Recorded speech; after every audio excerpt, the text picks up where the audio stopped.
Hi guys, and welcome to another episode of Kabir Considers. In this video, we're going to react to the growing pressure on Biden and the fact that now he has COVID again. So I think this is like the third or fourth time. It's looking difficult for Joe, honestly. There's just so much pressure on him at this moment. You know, it feels like a domino. First it was the debates, and then it was Trump getting the assassination attempt, which obviously has like galvanized Trump's fan base. It's probably swung a lot of maybes into like yeses that are going to vote for Trump. And now you have, Biden getting COVID, which just compounds the whole, is he too old? Is he physically fit enough for the job? All of that conversation now is just going to ratchet to a whole new level. And if I'm honest, if I was, a key player for the Democrats, behind closed doors, I would be having serious conversations about potentially putting someone else in the running. But is it too late? The election's in November, which sounds like it's far away, but it's not really. It's only 3 months. So next month is August, September, October, then it's November. So 3-4 months. Is it too late for them to put somebody else in for Biden? Who would that even be? Who would it be? I mean, David Oxford, of course, Jake makes the point about conversations people have had with family members, that we've all had with family members. And that's what this may boil down to, conversations with Biden family members. And from all the reporting, it seems that his world has shrunk, Anderson, to his family and a couple of close advisors. And someone has to recognize the reality of the situation. There was a memo circulating today among the congressional leadership done by a PAC for the Senate and House, PACs for the Senate and House, and in it, it said that 18% of people now say they believe the president is fit to serve. 18%, Only including 18. just a third of people who voted for him last time. That's crazy. That's less than 1 in 5. You put that together with the meeting with Katzenberg, which reflects, I think, the reality. The money has dried up. And I said earlier... There's a report that Jeffrey Katzenberg, a large fundraiser... Who is his key fundraiser. No one has done more for the president than Katzenberg. He's devoted his life to this project. Someone has to say, here is the reality. There is not a path forward. He said in an interview that he would get out if he was told by his advisors that there wasn't a path forward. If his advisors don't tell him that now, they're not doing him a service, and they shouldn't be his advisors. This is the end game now. He may be able to run out the clock and stay on the ticket, but he got a lead, and we have a big coalition. You have a lot of African-American voters who are still with Joe Biden. They still want him to stick in there. We're used to seeing our leaders stumble. We're used to seeing our leaders be attacked by the media in ways that aren't fair, and we're slow to let go of somebody's hand. So I'm proud that the black grassroots is standing with Joe Biden. But the party's bigger than that. The donors are walking away. The best people in our party, the smartest people in our party are looking at the math and saying the math don't math. And so it's important, I think, that we recognize that this could be, this is the end game, one way or the other is the end game. Because I read something about like most of the swing states now favor Trump. Like polling doesn't, polling isn't 100% accurate, but it's a big indicator.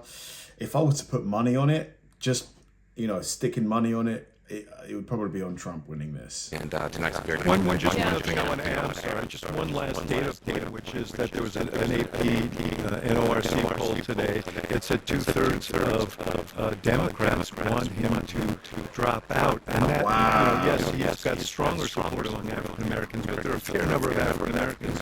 But that too, and that's a reflection of what they see. Well, and Jeff Kelly makes a great point that tomorrow marks 3 weeks since the debate, and I talked to White House officials. I was at the White House last week. They really thought they were going to hit the ground running coming out of this. He was going to do a lot of public events. He was going to do a bunch of interviews. Well, now he's going to isolate for a few days, and every interview and public appearance he's done has not to materially change what you've been hearing from Democrats. Yeah, this is not good because COVID, when I got it, and I'm fairly young, it can floor you. It can put you in bed for a week. You know, I can't imagine Biden's what, 80, 81 or something. Like, this is gonna, like, yeah, they're gonna get him on the best medication, but he's not gonna be 100%. And this is when he really needs to be, you know, going out there, shaking hands, all of that stuff.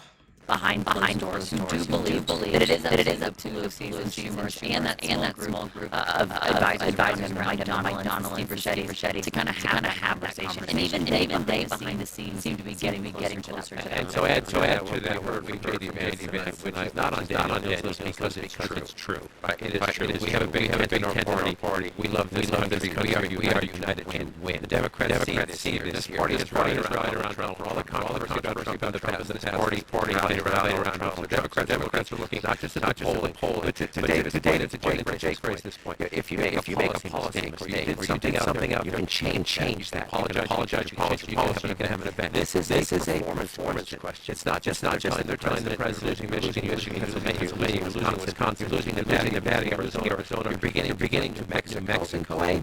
What? You're beginning to Hampshire in place. What? You're putting Virginia in play. Hello. It's not just that. They're saying the reason is because the American people. David's point about the poll, and they're showing the data. They do not believe you are up to the job. That's not something you can change. The thing is, though, in terms of the numbers, I think Joe Biden statistically been a very good president in terms of unemployment, in terms of business growth, revenue growth, like in terms of a lot of key metrics, he has been good. So I don't know, like, shouldn't we be looking at it through that lens as opposed to just the physical part? And at least if you come out of a debate, raising that question to Caitlin's point about the interviews and performances. If you thought you could change it, you have not succeeded. The numbers are getting worse. I continue to think that this is more than just a political problem. I mean, if Democrats are saying that he's not fit to serve in January, we're seeing the rapid deterioration of the president before our very eyes right now. I still think we need to have a conversation about who's running the country today and is he fit to serve for the next few months. I'm just not satisfied.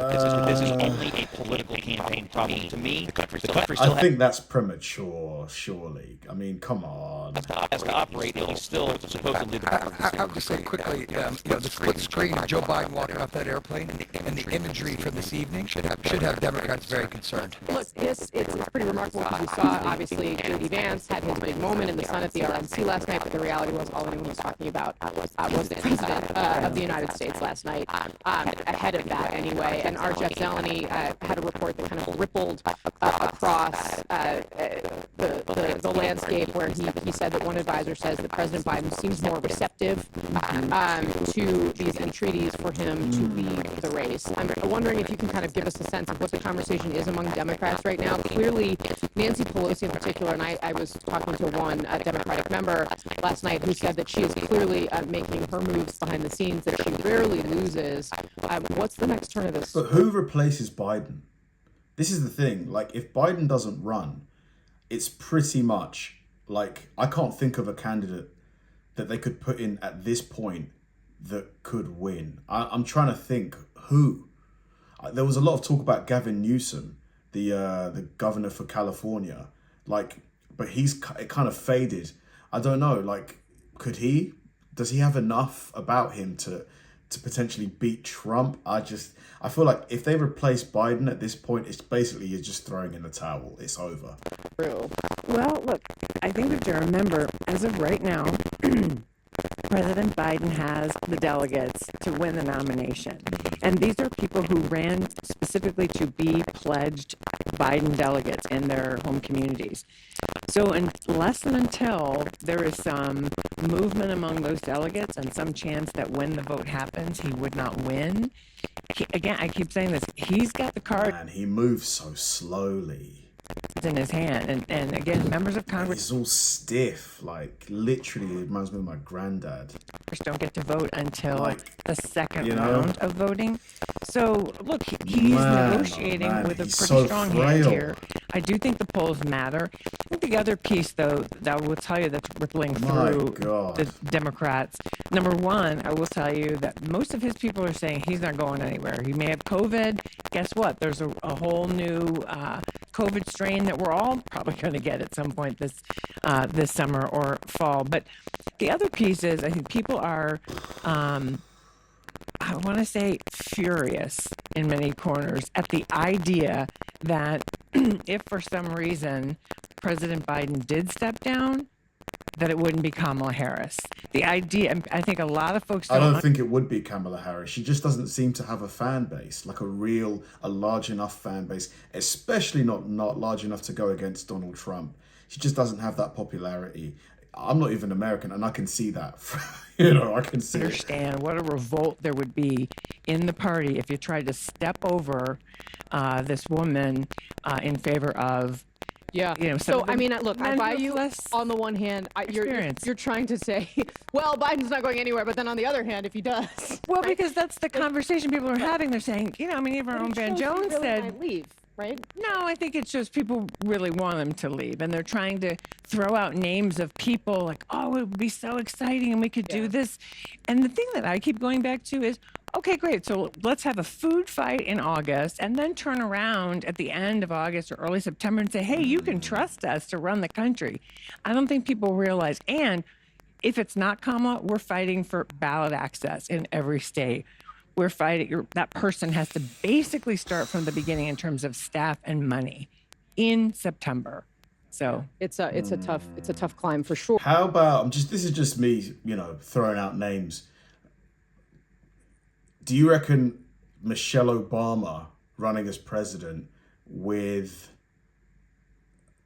Barack Obama run as vice? I don't even know if that's even possible. I'm just literally playing devil's advocate here. Like, what is the best that the Democrats could put forward to, in terms of replacing Biden? Like, what is the best combo? Sure.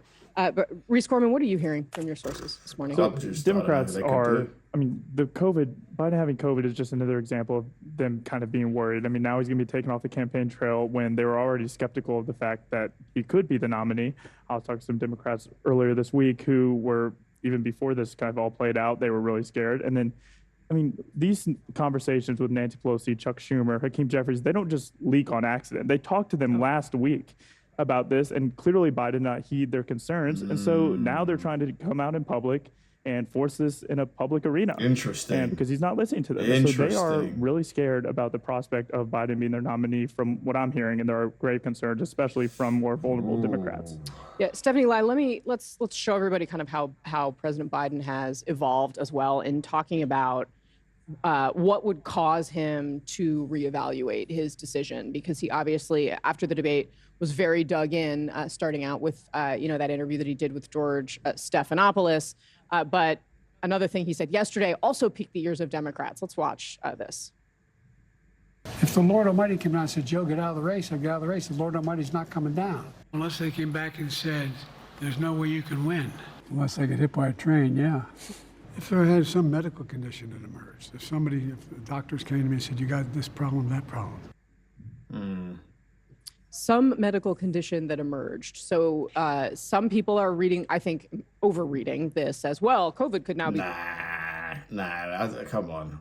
He wouldn't bow out because of COVID. The excuse that he uses to do this. But at the same time, it's a change. It is, and I think you're completely right. And that interview yesterday really did sort of turn the page on what we were seeing from Biden's response earlier, when he was very stubborn about not dropping out of the race, not ceding control of the party. And now it seems like he's more open to the idea of, should something happen, Kamala Harris is perfectly capable of taking over the control of the White House. I do think that, some of these conversations that we're hearing from Democrats on the Hill, among senior, top brass Democrats, it seems like the more polling shows that other candidates could beat Donald Trump, the more willing he seems to be. Interesting. Very interesting stuff. My gut tells me that Biden is going to hang on and he's going to run. I don't think he's going to step down. Because, who would want to relinquish the presidency, or who would want to relinquish the chance to, be a two-term president? No, very few people want to give that away. His family probably enjoy all of the privilege, living in the White House, everything that comes with that. I don't see him willingly giving that up without huge conflict. unless, you know, his physical condition was to deteriorate to the point where he probably like can barely stand up. You know, that's how bad it would need to get for him to probably take himself out of the running. However, if the powers that be within the Democrats, if they apply enough pressure, he probably will have to step down, because ultimately, if, you know, fundraiser after fundraiser steps away from Biden, he literally won't be able to afford to run, because I think it takes like $1 billion to run for president, in terms of the marketing, the ad space, everything that goes, you know, the people, you know, all of the campaign minds that you're going to need to employ to think of your strategy and stuff like that. So those are the two possible things that can cause him to step down. The only two that I see: the money drying up and his health failing him. If, you know, at the moment, I mean, they did mention that his biggest donor has stepped away. That's a big blow, but I mean, there's still plenty of money, you know, probably like pouring in, you know. I don't know, but if I had to put my gut, like, I think Trump will win. I think Biden will still run for presidency, but I think Trump will probably win. Thanks for watching, guys, and I'll see you in the next one.